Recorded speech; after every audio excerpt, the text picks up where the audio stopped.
Nós estamos ainda também acompanhando o velório do Papa Francisco. Agora há pouquinho o Camilo entrou com informações, mas também a respeito da sua sucessão. Para isso, nós pedimos aqui a gentileza do Frei Beto, que é fado dominicano e escritor brasileiro. Frei Beto, muito obrigado por atender aqui o Jornal Nova Brasil. Bom dia, Heródoto. Bom dia a todos aqueles que nos acompanham aí pela Nova Brasil. Fico muito honrado com o convite. Nós é que agradecemos. Frei Beto, conta para a gente o seguinte. Essa mudança de Papa pode mudar alguma coisa nos rumos da Igreja Católica ou seria mais uma continuidade da política do atual Papa Francisco, na sua avaliação? Olha, eu acho que eleger um sucessor que não dê continuidade à linha pastoral do Papa Francisco, eu diria que é um suicídio teológico, ou seja, com todo esse prestígio que o Papa angariou e agora demonstrado na comoção em todo o mundo pelo falecimento dele, se a Igreja eleger um Papa conservador, como eram João Paulo II, Bento XVI, que não dê continuidade ao que Francisco iniciou, vai ser uma catástrofe. Realmente vai haver um esvaziamento da Igreja, uma decepção. Então eu espero que os cardeais tenham um bom senso de escolher entre eles alguém capaz de dar continuidade a essa linha pastoral renovadora da Igreja. O Francisco, nesses 12 anos, quis apenas aplicar, implementar na Igreja as decisões do Concílio Vaticano II, que ocorreu entre 1962 e 65. Mas muitas decisões tomadas ali ficaram no papel. Bem comparando, o Concílio é a Assembleia Nacional Constituinte da Igreja Católica. E os sínodos, o Francisco convocou vários, é a reunião do Congresso Nacional, ou seja, o sínodo é que democraticamente implementa as inovações do concílio. Acontece que os sínodos nem sempre avançaram, porque durante os 12 anos de Francisco, a minha definição da Igreja Católica é que era um corpo conservador com uma cabeça progressista. Então havia aí uma contradição. Vamos ver agora o que resulta desse conclave.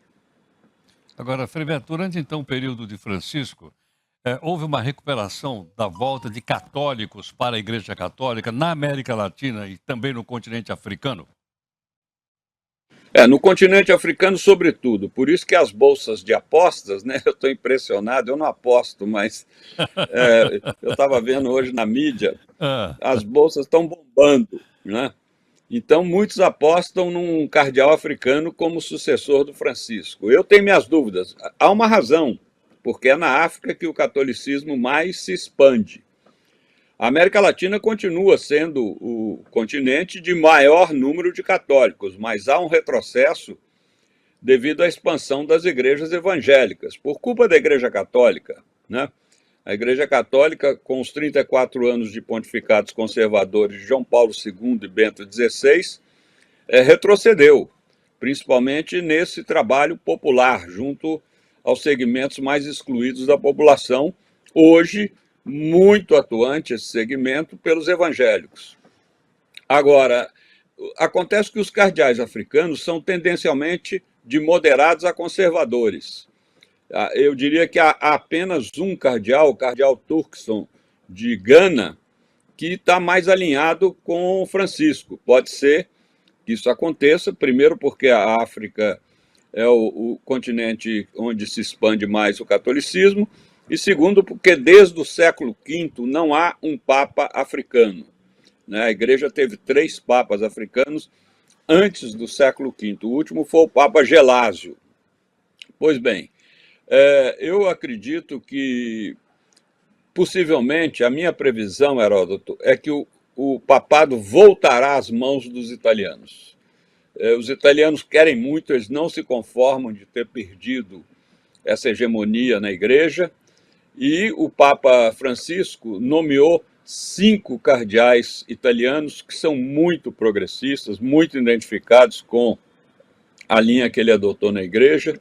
Então, acredito sim que virá um italiano, mas correndo por fora, como azarão, também eu colocaria, se fosse apostar, né, não sou de apostar, no cardeal Timothy Radcliffe, que é um inglês, tem 79 anos, porque ele era o teólogo preferido do Papa Francisco.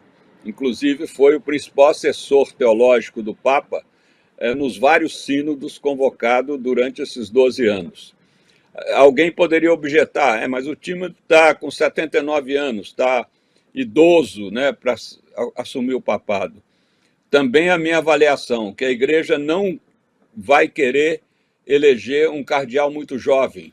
Por quê? Porque nos tempos atuais, um cardeal que fica 12 anos, 10 anos, já é muito, né, para uma instituição tão milenar como a igreja. Então vão querer papas de períodos mais breves. É o que eu avalio, mas vamos ver o que dá, né? Só o Espírito Santo mesmo é que poderia dizer agora. Mas pode falar do nosso livro aí, né? O diálogo entre o budista e cristão. Quem tiver interessado, uma honra. É só procurar aí na minha livraria virtual, Frei Beto, Beto com 2 T's, tudo junto, .org, freibeto.org. Heródoto, eu fico muito feliz desse, mas eu queria só concluir dizendo o seguinte: a teologia da libertação ela continua muito viva, mas a safra atual, hegemônica na Igreja Católica, de padres e bispos, vem dos pontificados de João Paulo II e Bento XVI. Então são pessoas não muito simpáticas à teologia da libertação, mas ela continua viva, sabe? Em vários, sobretudo nos continentes subdesenvolvidos, na Ásia, na África, na América Latina, e abrindo os olhos. Eu mesmo agora estou produzindo uma tetralogia, os 4 evangelhos, né? Reinterpretando a presença de Jesus entre nós à luz da teologia da libertação, e isso tem tido muito boa repercussão. São livros da editora Vozes. Então eu creio que o Papa Francisco era um homem identificado com a teologia da libertação. Freibeto, muito obrigado por sua gentileza, viu? Obrigado, querido. Um grande abraço. Que Deus nos abençoe e ilumine os cardeais, sobretudo. Muito obrigado. Freibeto, Frei dominicano, escritor brasileiro, conversando aqui conosco às 8h45. Daí, portanto, mais informações para a gente poder entender a importância que tem a Igreja Católica.